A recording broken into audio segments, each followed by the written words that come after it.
They say that Hollywood is a town built on dreams, and one of its greatest dreamers was Walt Disney. His life was filled with both exhilarating success and heartbreaking setbacks. But he never gave up. He just kept moving toward that great big, beautiful tomorrow. The story of Walt's life is truly a magical one, and no one could tell it quite like Walt himself.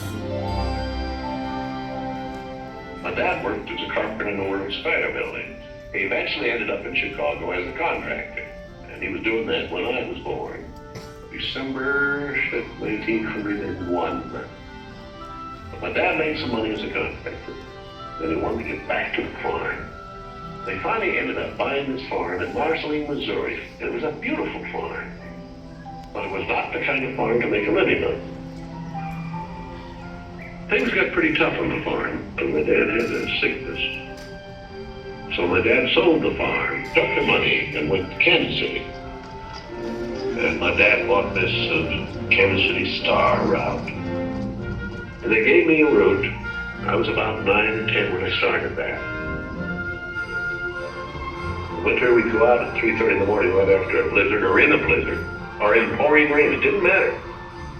I did that for 6 years. It was tough. The constant hardship took a heavy toll on the Disney family. One by one, the children began to leave home.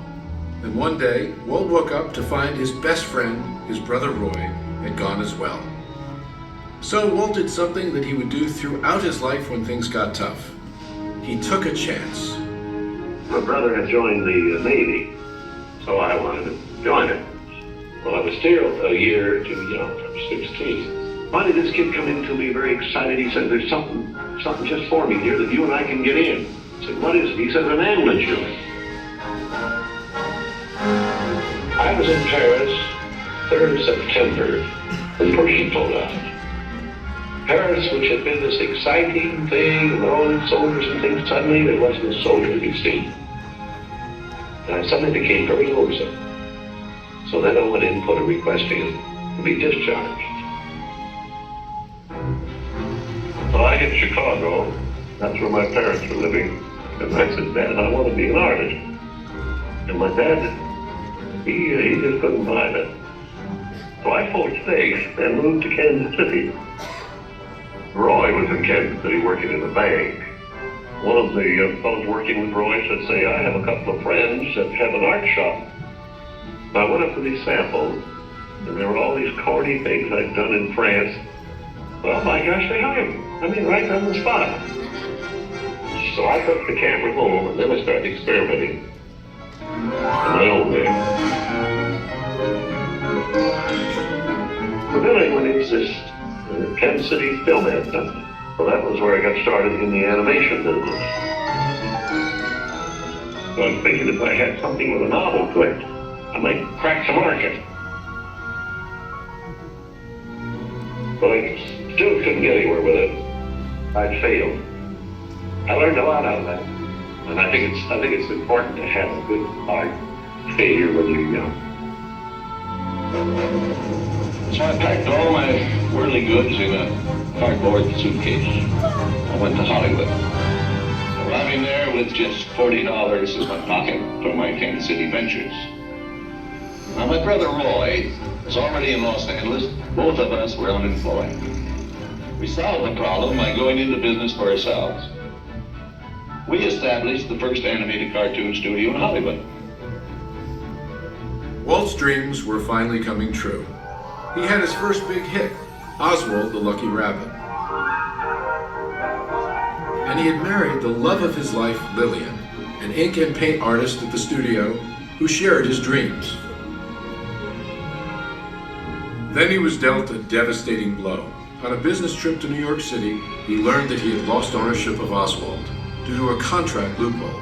And to make matters worse, the distributor had signed away Walt's artists. Most people would have given up right then and there.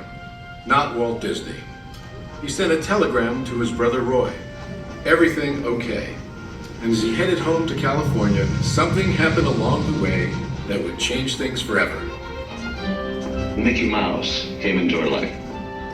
He popped out of my mind onto a drawing pad on a train ride from Manhattan to Hollywood at a time when the business fortunes of my brother Roy and myself were at lowest ebb and disaster seemed right around the corner. His first actual screen appearance was at the Old Colony Theater in New York in Steamboat Willie. He was the first cartoon character to stress personality, and I thought of him from the first as a distinct individual. I did the voice. Hang on, pal. Here we go.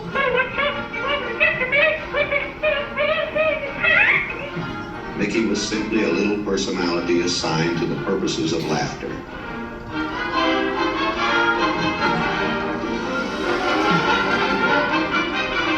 Mickey fitted the need exactly. He brought in the money which saved the day. He enabled us to explore our medium, and he paved the way for our more elaborate screen ventures. By nature, I'm an experimenter, so I had another idea which was plaguing my brain. It was the Silly Symphonies. It was a series without a central character. Every one was a new type of subject to give us something to reach out and accomplish something different.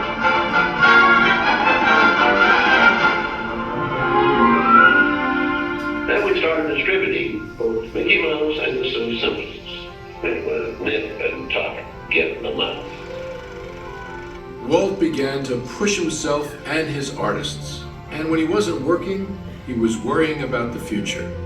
And then the inevitable happened. In 1931, he had what he called a heck of a breakdown. So he did something unique for Walt Disney. He took time off and took his wife on the first vacation they had ever had. When they returned, he was a new man, filled with ideas for the future.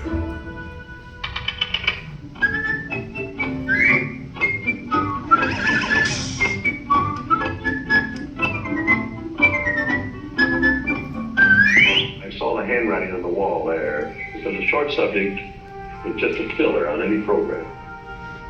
Now, if I could crack the feature field, then I could do things. I had done a little story research on different fairy tales I might do, and Snow White was one of them. I thought it was a perfect story. I had the heavy. It's a magic wishing apple. Now, make a wish. I had the prince, then the girl, the romance. I had the sympathetic dwarfs and things. We started Snow White sometime late 35, and it was around 2 years in the making. We had the family fortune, we had everything wrapped up in Snow White. In fact, the banker, I think, was losing more sleep than I was. We had a big premiere, the Carthay Circle Theater, big, grand Hollywood premiere. All of Hollywood brass turned out for a cartoon.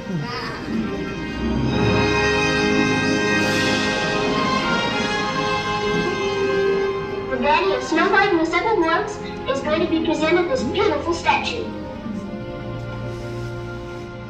Isn't it bright and shiny? Oh, it's beautiful. Aren't you proud of it, Mr. Disney? I'm so proud I think I'll bust. With the profits of Snow White, I built the studio.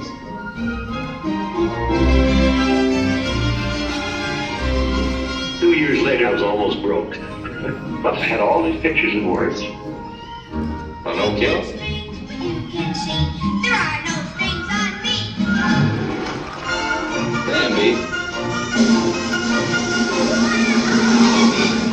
Fantasia.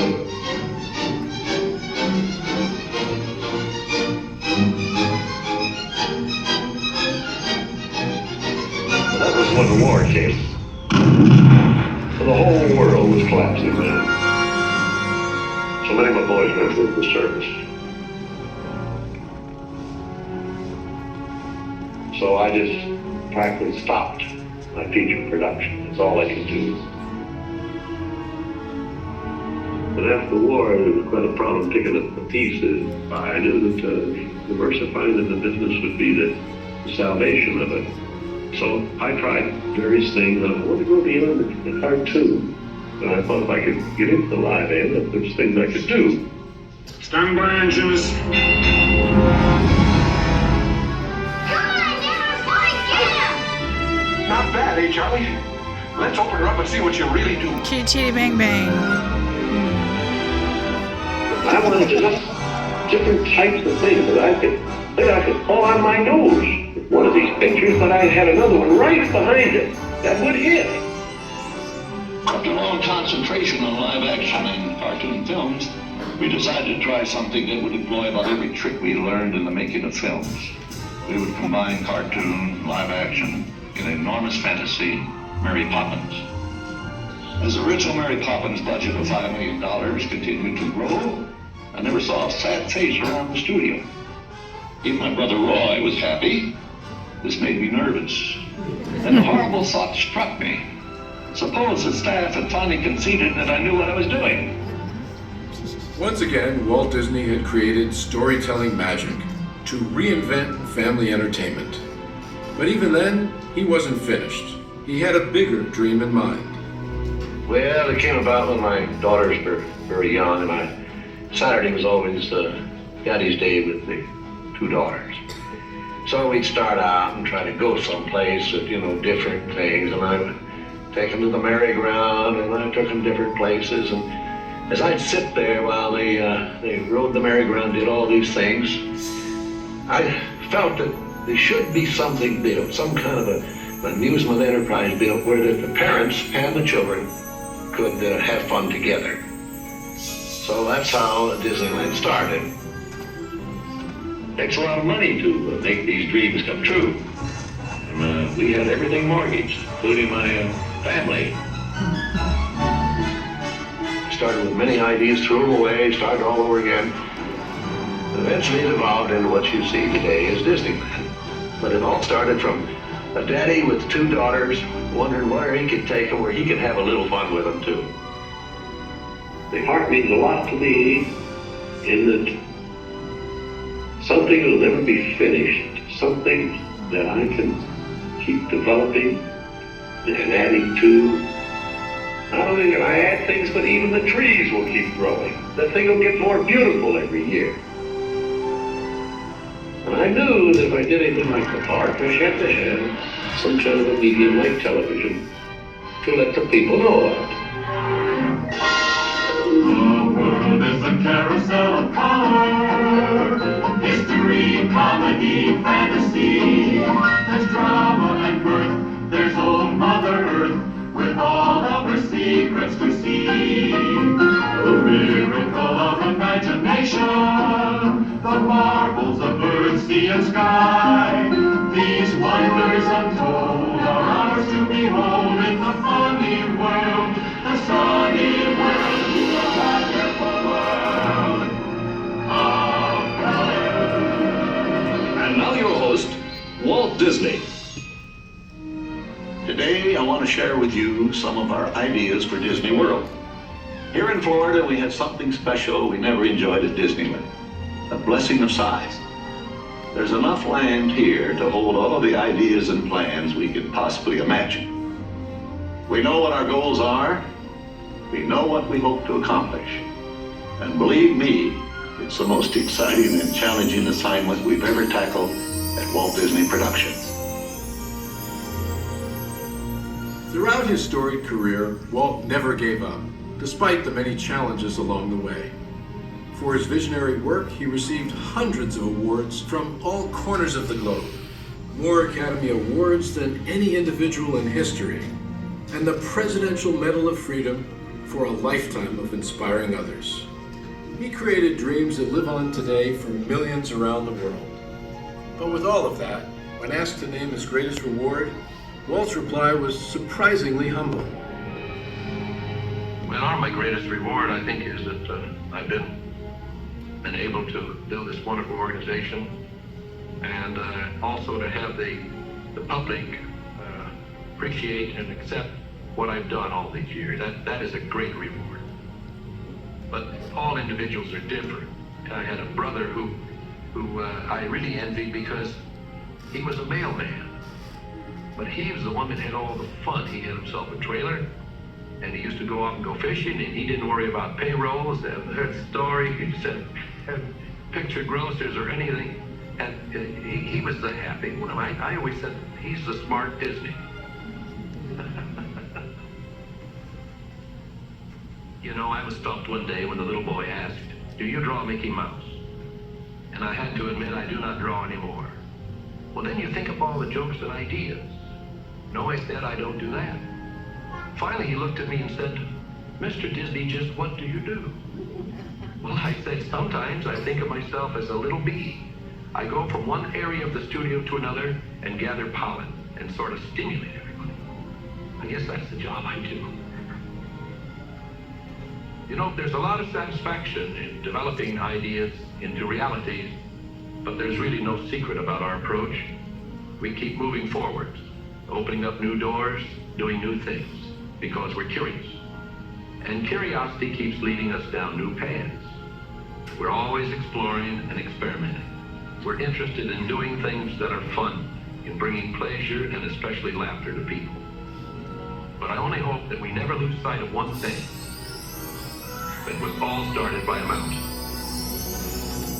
Like a bolt out of the blue, Peggy steps in and sees you through.